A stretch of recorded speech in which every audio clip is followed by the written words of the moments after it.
2025년 가을 서울 종로구 한옥마루에 67세 이순자 씨가 앉아 있습니다.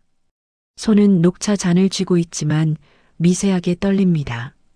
창밖으로 은행잎이 지고 손주들이 뛰어노는 소리가 들립니다. 평화로운 오후입니다. 제 본명은 박미순입니다. 1958년 경상북도 산골 마을에서 태어났어요. 박미순이 태어난 날 아버지 박철수는 집에 들어오지 않았습니다. 또 계집애냐? 사흘 동안 집에 오지 않았습니다. 어머니 김옥희는 미역국도 제대로 먹지 못하고 밭으로 나갔습니다. 그 마을에서 딸은 자산이 아니었습니다. 아버지는 명절 때마다 말했습니다. 아들 하나가 10달 안 부럽지. 미수는 7살에 이미 알았습니다. 자신이 원치 않는 존재라는 것을. 오빠 박태주는 달랐습니다. 4살 위인 그는 마을의 자랑이었습니다. 키도 크고 얼굴도 준수했습니다. 아버지는 술만 마시면 말했습니다. 우리 태준이가 이 집안 일으킬 놈이여. 집에는 폭력이 있었습니다. 아버지는 술에 취하면 어머니를 때렸습니다. 미수는 부엌 아궁이 뒤에 몸을 웅크렸습니다. 오빠 태주는 마루에 앉아 무표정하게 지켜봤습니다. 변화는 미순이 9살 되던 1967년 여름에 시작되었습니다. 마을 잔치에서 동네 사람들이 말했습니다. 미순이 이쁘게도 생겼어. 하지만 오빠 태준의 얼굴이 굳었습니다. 잔치가 끝나고 태준이 미순을 뒷간으로 불렀습니다. 너는 내 거야. 다른 놈들 쳐다보지도 마. 그의 눈빛이 이상했습니다. 미수는 어머니에게 말했습니다. 엄마, 오빠가 이상해요. 어머니는 고개를 돌렸습니다. 오빠가 너 아껴서 그래. 말 잘 들어. 그 후로 태준의 행동은 점점 이상해졌습니다. 미순이 목욕을 하면 문 앞에서 기다렸습니다. 밤이면 미순의 방으로 왔습니다. 미순은 눈을 감고 잠든 척했습니다. 1971년 겨울 결정적인 날이 왔습니다. 부모님이 장에 간 오후 집에는 미순과 태준만 남았습니다. 태준이 미순의 팔을 잡았습니다. 질질 끌고 갔습니다. 방문이 닫혔습니다. 그날 오후 13살 박미순의 삶은 완전히 바뀌었습니다.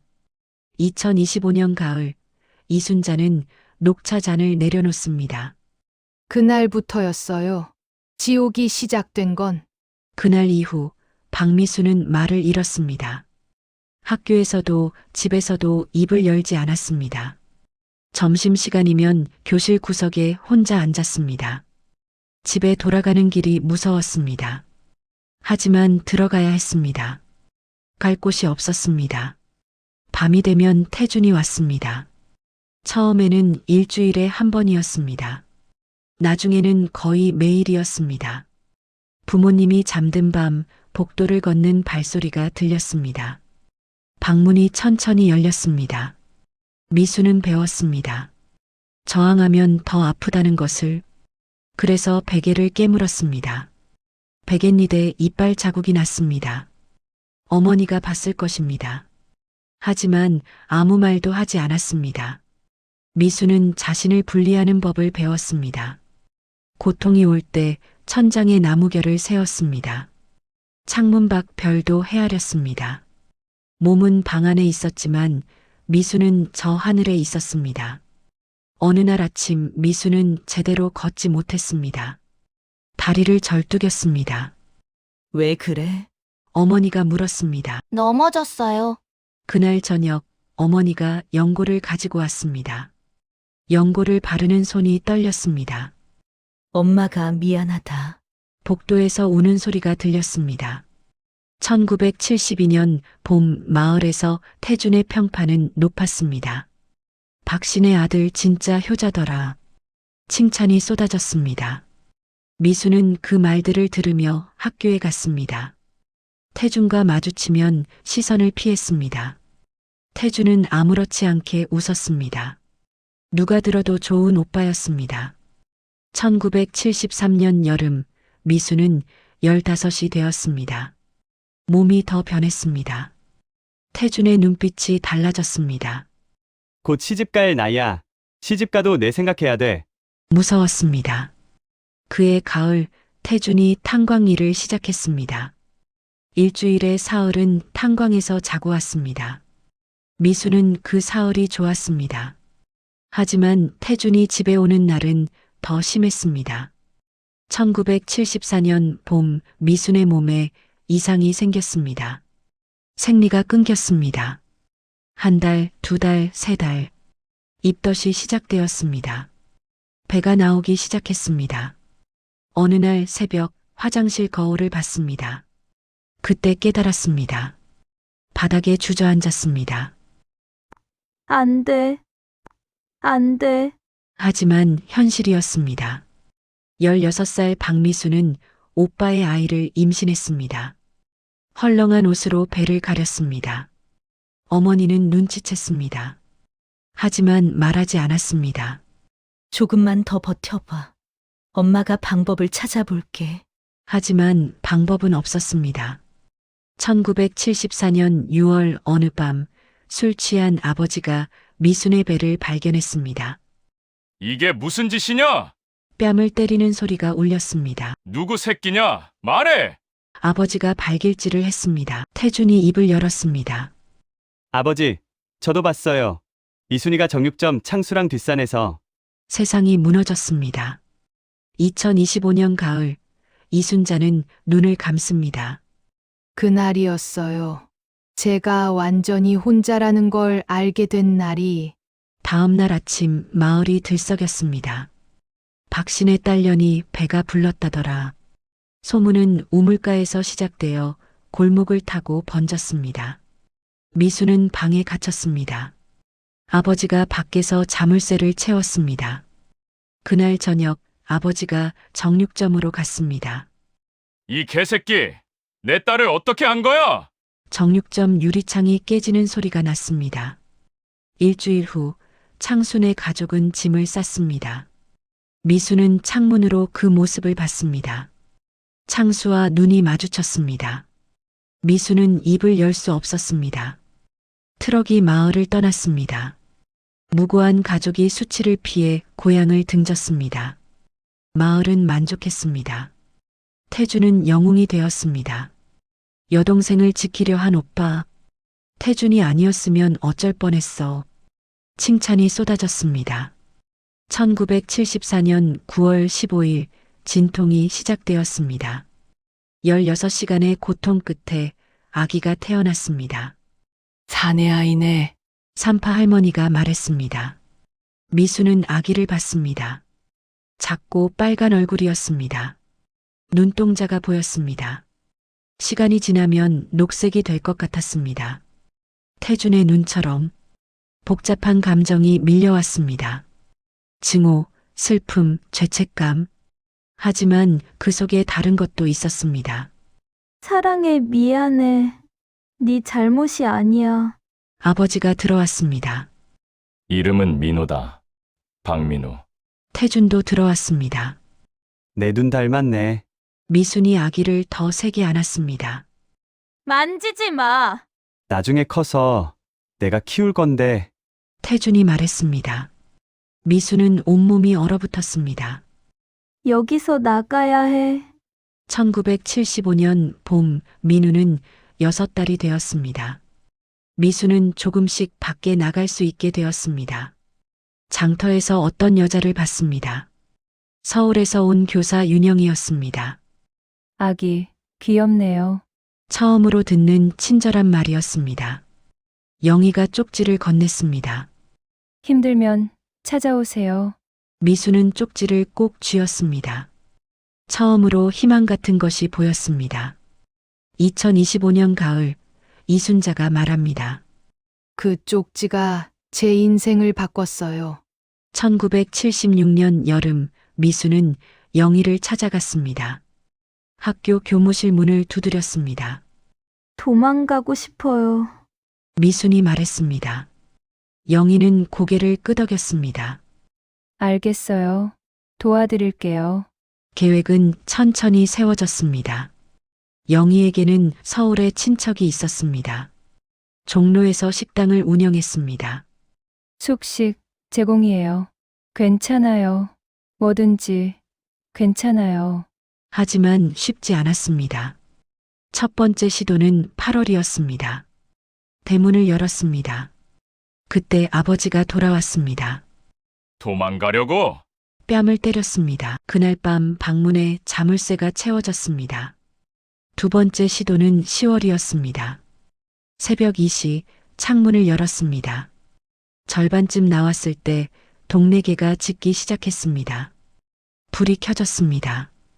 도둑이야! 영희가 민우를 안고 도망쳤지만 돌아와야 했습니다. 세 번째 시도는 12월이었습니다. 대낮에 버스 정류장까지 뛰었습니다. 버스가 보였습니다. 그때 뒤에서 오토바이 소리가 들렸습니다. 태준이었습니다. 다시 시도하면 민우 해친다. 미수는 더 이상 도망칠 수 없었습니다. 1977년 1월 기적이 일어났습니다. 아버지가 쓰러졌습니다. 심장마비였습니다. 장례식이 끝난 밤 영희가 찾아왔습니다. 지금이에요. 내일 태준 오빠가 탄광 가요. 1977년 3월 5일 새벽 4시였습니다. 미수는 민우를 조용히 깨웠습니다. 보따리를 들었습니다. 어머니가 서 있었습니다. 또 다른 보따리를 건넸습니다. 가거라. 잘 살아라. 엄마, 사랑해요. 처음 하는 말이었습니다. 나도 정말 미안하다. 영희가 자전거를 가지고 기다리고 있었습니다. 면소재지 버스터미널에 도착했습니다. 연락하지 마세요. 서로를 위해서. 행복하세요. 그게 감사해요. 버스가 움직이기 시작했습니다. 마을이 작아졌습니다. 산이 지나갔습니다. 민우가 웃었습니다. 미순도 웃었습니다. 처음으로 진짜 웃음이 나왔습니다. 2025년 가을, 이순자가 말합니다. 그날이 제 생일이에요. 1977년 3월 5일 박미순이 죽고 이순자가 태어난 날이죠. 서울역은 거대했습니다. 미수는 민우를 안고 대합실에 섰습니다. 택시를 타고 종로 3가 미락식당에 도착했습니다. 영희 조카가 소개한 분이시죠? 네, 이순자입니다. 처음으로 새 이름을 썼습니다. 첫 달은 힘들었습니다. 주방 일은 고됐습니다. 하지만 좋았습니다. 밤에 아무도 방문을 두드리지 않았습니다. 민우는 어린이집에 다녔습니다. 엄마, 오늘 만두 만들었어. 행복한 아이였습니다. 1980년 호적을 정리했습니다. 박미수는 죽었습니다. 이순자가 태어났습니다. 남편도 만들었습니다. 이철호 건설 현장 사고로 사망.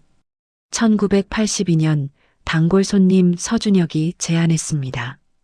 우리 집에서 가정부 일 해주실래요? 서준혁의 집은 종로의 작은 한옥이었습니다. 여기가 민우 방이에요. 민우가 소리쳤습니다. 내 방이야. 서준혁은 민우를 손주처럼 아꼈습니다. 자전거 타는 법을 가르쳤습니다. 장기도 가르쳤습니다. 웃음소리가 집에 가득했습니다. 민우는 자랐습니다. 초등학교에 입학했습니다. 장래 희망이 뭐니? 건축가요. 엄마한테 집 지어드릴 거예요. 1987년 서준혁이 세상을 떠났습니다.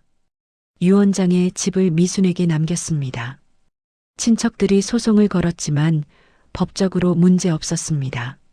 민우는 열심히 공부했습니다. 서울대 건축학과에 합격했습니다. 엄마, 붙었어. 둘은 껴안고 울었습니다. 1995년 민우가 결혼했습니다. 신부는 김수진, 초등학교 교사였습니다. 미수는 할머니가 되었습니다. 1997년 손녀 지원, 2000년 손자 준호가 태어났습니다. 아이들은 물었습니다. 할머니, 할아버지는 어떤 분이셨어요? 착한 분이셨단다. 거짓말이었습니다. 하지만 필요한 거짓말이었습니다. 2025년 가을, 이순자는 유튜브에 영상을 올렸습니다. 익명으로 저는 지옥에서 살았습니다. 하지만 탈출했습니다. 그리고 48년을 천국에서 살았어요. 조회수가 올랐습니다. 많은 사람들이 공감했습니다. 어느 날 저녁, 민우가 물었습니다. 요즘 그 유튜브 할머니 이야기 아세요? 미순의 심장이 멎었습니다. 아, 잠깐 본 것 같아. 나도 우리 엄마가 대단하다고 생각해요. 사랑해요. 엄마. 그날 밤 오래된 일기장을 꺼냈습니다. 마지막 장에 썼습니다. 2025년 11월 9일. 나는 이겼다. 괴물은 내 아들을 망가뜨리진 못했다. 이것이 내 복수다. 다음 날 손주들이 놀러 왔습니다. 할머니, 모두 웃었습니다. 저녁에 민우가 물었습니다. 엄마, 행복하세요? 물론이지. 감사해요. 날 낳아줘서. 내가 감사하지. 네가 태어나줘서. 미수는 하늘을 봤습니다. 속으로 말했습니다. 저 잘 살았어요. 행복했어요. 바람이 불었습니다. 따뜻한 바람이었습니다. 오늘 이야기는 어떠셨나요? 즐거우셨다면 구독과 좋아요, 알람 설정 부탁드립니다. 구독과 좋아요, 알람 설정은 저에게 큰 힘이 됩니다.